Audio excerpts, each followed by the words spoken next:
Bonjour, bienvenue dans le Centre international Espérance et Vie. Laissant toutes les personnes découvrent et entrent dans leur destinée en Christ. Nous vous bénissons dans le nom précieux de Jésus. Oui, le monde est en ébullition. Il y a toutes sortes de situations. Avec cette situation de la pandémie, nous voyons que vraiment le monde est en ébullition. Nous voyons que des hommes et des femmes, il y a l'esprit des pères qui a saisi les gens. Il y a toutes sortes de situations compliquées que les gens sont en train de vivre. C'est pourquoi nous voulons vous encourager avec ce message qui dit « Jésus vient t'aider ». Jésus vient t'aider dans ta situation.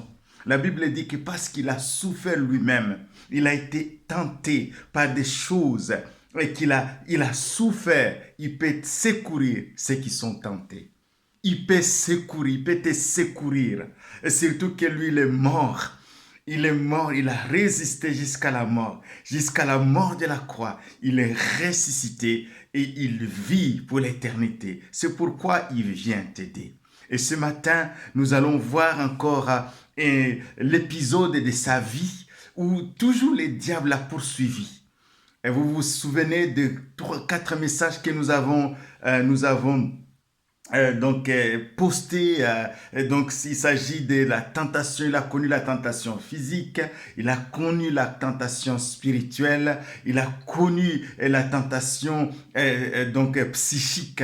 Le diable l'a poursuivi et surtout, il le poursuivait toujours par rapport à son identité. Dans Luc chapitre 4, au verset 1, il dit « Jésus rempli du Saint-Esprit, revint du Jourdain et fut conduit par l'Esprit dans le désert, où il fut tenté par le diable pendant 40 jours. Il ne mangea rien durant ce jour-là, et après qu'ils furent écoulés, il eut faim.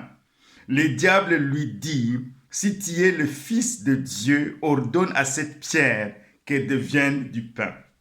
Jésus lui répondit, il est écrit, l'homme ne vivra pas de pain seulement. Donc on voit, le diable vient au moment où Jésus est dans la faiblesse. Il eut faim, il est faible. Et il te tente là où tu es faible. C'est ça la spécialité du diable. Il vient dans nos faiblesses et il veut nous abattre dans nos faiblesses. Jésus a été tenté et lui, il vient nous secourir dans nos faiblesses. C'est cela la bonne nouvelle. Et nous avons vu que si tu es le Fils de Dieu, alors que Dieu le Père lui a dit, tu es mon Fils, en toi j'ai mis toute mon affection. Donc aujourd'hui, nous allons voir maintenant, il vient t'aider quand tu es tenté dans tes relations. Dans tes relations, ceux qui t'aiment, ceux qui vraiment t'apprécient. Ils peuvent en fait te faire sortir du plan de Dieu si tu n'es pas attentif. Mais Jésus vient t'aider ce matin. Nous avons un texte dans Matthieu 16, verset 13 à 20, où Jésus va parler à ses disciples. Il a dit, que dit-on que je suis moi le Fils de l'homme? Ils vont dire, les uns disent que tu es Jean-Baptiste, les autres disent que tu es Élie. Et il va poser la question à ses disciples au verset 15. Et vous leur dit-il, que dites-vous que je suis? Simon-Pierre répondit, tu es le Christ, le Fils du Dieu vivant. Jésus reprenant la parole, il dit, tu es heureux Simon. Alléluia, tu es heureux Simon. Toi qui confesses que Jésus est le Fils de Dieu, tu es heureux. Parce que ce n'est pas la chair et le sang qui t'ont révélé ces choses, c'est mon Père qui est dans les cieux. Alléluia. Et il dit, il va proclamer des paroles sur la confession de foi de Pierre. Il dit, sur ta parole, sur ta confession de foi, je bâtirai mon église et les portes de séjour de moi ne prévaudront pas contre elle. Pierre, il a reçu la révélation instantanée de qui est Jésus, le Fils de Dieu. Alléluia. Mais Jésus, peu après cette révélation, au verset 21, il dit, dès lors Jésus commença à connaître à ses disciples qu'il fallait qu'il allât à Jérusalem, qu'il souffrit beaucoup de la part des anciens, des principaux sacrificateurs et des scribes, et qu'il fut mis à mort et qu'il ressuscita le 3e jour.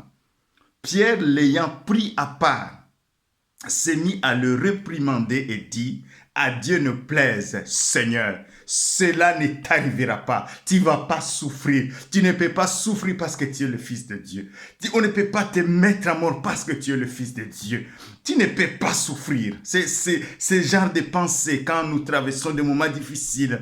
Des pensées qui nous traversent, si tu es le Fils, pourquoi tu souffres alors que tu es chrétien? Pourquoi tu souffres alors que tu es fils de Dieu? Pourquoi tu souffres alors que tu pries? Pourquoi tu souffres alors que tu sers le Seigneur? Tu sais, toutes ces pensées-là, ces pensées de Pierre qui sont là, c'est toutes tes pensées qui passent dans nos têtes. Pourquoi tu traverses cette situation alors que tu es fils de Dieu, alors que tu es fille de Dieu, alors que tu sers le Seigneur? Pourquoi ces choses? Pourquoi tu n'es pas guéri alors que tu es fils de Dieu? Pourquoi tu n'es pas... Toutes ces paroles, toutes ces pensées, il faut les balayer dans ta tête comme ce que Jésus a dit. Mais Jésus se tourna, dit à Pierre, arrière de moi, Satan.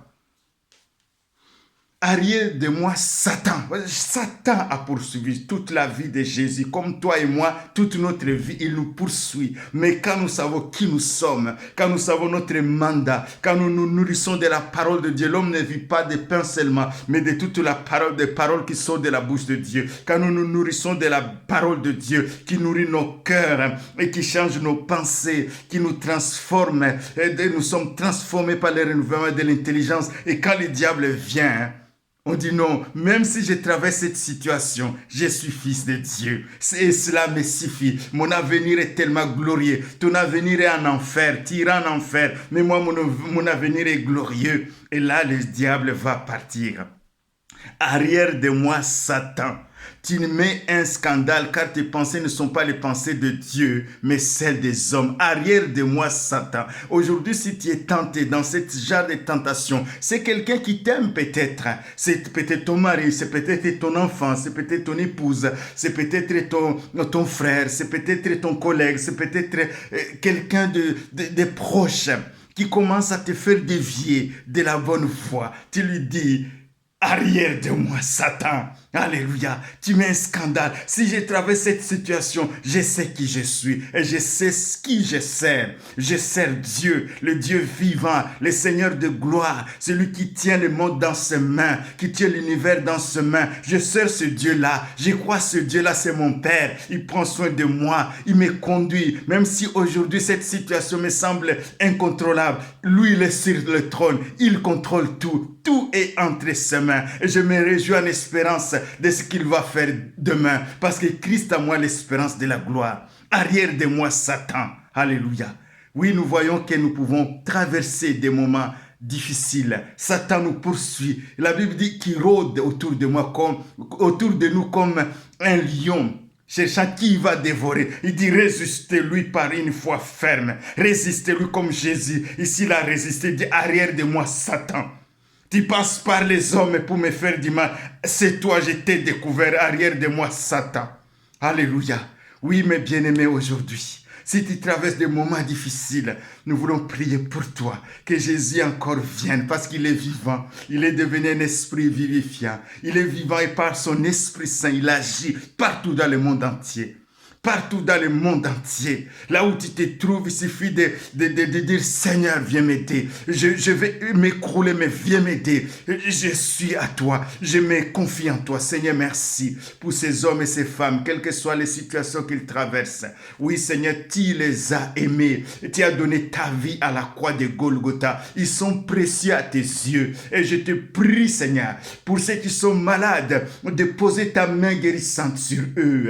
Seigneur, merci pour ceux qui traversent des moments difficiles, Seigneur, qui se posent des questions, qui sont malmenés dans leurs pensées, qui luttent avec des pensées de suicide, des pensées de manque, des pensées qui leur font peur, des inquiétudes de la vie. Je te prie, Seigneur, de venir à leur secours. Oui, Jésus vient t'aider. Oui, Jésus est vivant. Il est ressuscité. Il sauve parfaitement et il vient t'aider dans ta situation. Sois béni et à bientôt. Au revoir.